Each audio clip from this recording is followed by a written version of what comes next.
Ngiyabingelela abazalwane emini ngisathokozile namanje. Siyabonga uNkulunkulu ngezwi kusukela ekuseni esesizwile. Angifisi ukuphuma la abazalwane njengomngeme. Sengathi ngaphuma ngihlukile. Ngoba kuzolungiswa la kuzoxhozwa. Futhi uma ngabe singaphumi singahambi naye masiphuma la kuyobe besingezanga kuyena. Angizeleke lokho ngizokusho nje imemezelo. Ngiqale ngithunywe ikomiti lawa housekeeping. Bacela ukuthi umuze nengane mangabe iphuma iya endlini zangasese uyicheke ngoba zifike ziganye. Kuright mayisayo oqala iphinde futhi kuphela 2 minutes iphinde zifike ziganye izingane zona zazi ukuthi ziyaganga zona zicabanga ziyadlala. Ngiyacela ke bazalwane mangabe iphuma ingane isisheshe iphinde iphume usheshe uyilandele kusho ke ikomiti lakwa housekeeping. Bese kuthi ikomiti lakwa catering bathi bacela ukuthi ngisho ukuthi namhlanje la kuzoba isiteshi sobaba la masephakwa. Bese kuthi ngala kube isiteshi somama uma sephakwa. Emuva lapha kube isiteshi sabasha. Kanti ngalenga kwikhaphothi isiteshi sika Sunday school. Ngizocela ke bazalwane senze kanjalo. Kusho ukuthi obaba nje umubaba nje uzalala. Umumusha uyakale umumama uzalala. Ngiyakholwa ukuthi kuyezwakala. Bese kuthi abafike namhlanje ongenzeka uba abayiphethe izitsha. Ngiyacela kuzobhaliswa ngapha lapha yaphezulu khona uzobe khona umucela isitsha. Ngicela ukuthi sibenzele umsebenzi ubelula bazalwane. Uma ngabe ungaphathanga isitsha kusho ukuthi uma usuyothatha isitsha cela iplate nenkomishi nespoon ukuze musubuyisa kusasa kuzohlala kuwena kungabuyi mawukuthi awuhambi namhlanje. Kodwa mawuhamba namhlanje ekugcineni kwemili yokugcina uzophindisa ukusayinela ukuthi ubuyisile.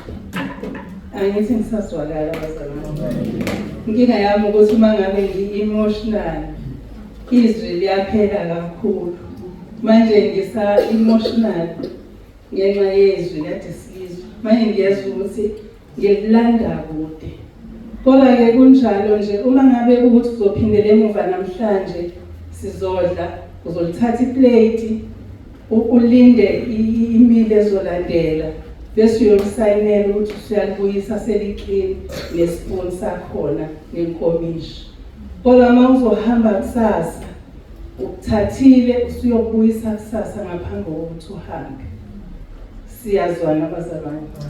Bese ngiyacela futhi on behalf of housekeeping asingashiyi lutho ema-bathrooms kuseyinamhlanje. Ngiyacela yonke indawo nje la sikhona khona kungabe sesikoleni kungabe seCurrent kungabe la singashiyi lutho ema-bathrooms. Uyiqoqe nje izinto zakho ufake uplastic ubophe ufake isikhwameni. Yilokho ke ngicelayo. Okunye futhi engicela kakhulu bazalwane sibe nenkinga izolo ye-transport. Ngiyacela umntaka bamezala uthe abazalwane bakhokhe. Cha bazalwane ukukhokhela ukuya ngale endaweni zokulala kuzokhokha mina ngiyazinikela. Kuzokhokha mina kodwa ngiyacela abazalwane ukuthi ofike nemoto mhlambe ehamba nabantu asixhase khona abafike ngamakhumbi. Siyacela ukuthi basithathele abantu basibekele ngale babaphinde babalethe sizobe sisiyakhokha. Ngiyacela abazalwane ngithe sharing is caring. So asikwazi ukungashare singabazalwane. Kodwa sizoshare mahhala-ke this time. Ngiyacela ngibone kuze kuba late abazalwane behlezi la iy'moto igcwele esikoleni. Ngasho enhlizweni yami ngathi kusho ukuthi asikakabi nayo lento ka-sharing is caring. Kusho ukuthi asikakabanakekeli abanye, sisazinakekela thina. Ngibona ubabShelembe lokhu egijima-ke yena eshera. Kodwa siyambonga uNkulunkulu ukuthi sigcine sikwazi ukuhamba sonke. Ngiyacela nje bazalwane, uma ungabe uzoya ngale musukulinda ibhakhi. Mhlawumbe khona abafike nge-public transport. Bangangena-ke ebhakhini bahambe. Kodwa masifikile ngekhumbi, mhlawumbe abanye bezolala la, abanye bezolala ngale. Kungakuhle ukuthi singene phela basicelele phela umshayeli ukuthi akasithathe sizokhokha bazalwane. Injalo nje abangicelanga kabakwa-accommodation ngiyayikhulumela nje. So njengamanje-ke sizokhuleka sibonga ukudla bese-ke siyihlela-ke ngaleyo ndlela. Omama ngala, obaba ngala, abasha ngaleyo Sunday school eCarport. Siyabonga uNkulunkulu, ngicela sikhuleke sibonga ukudla.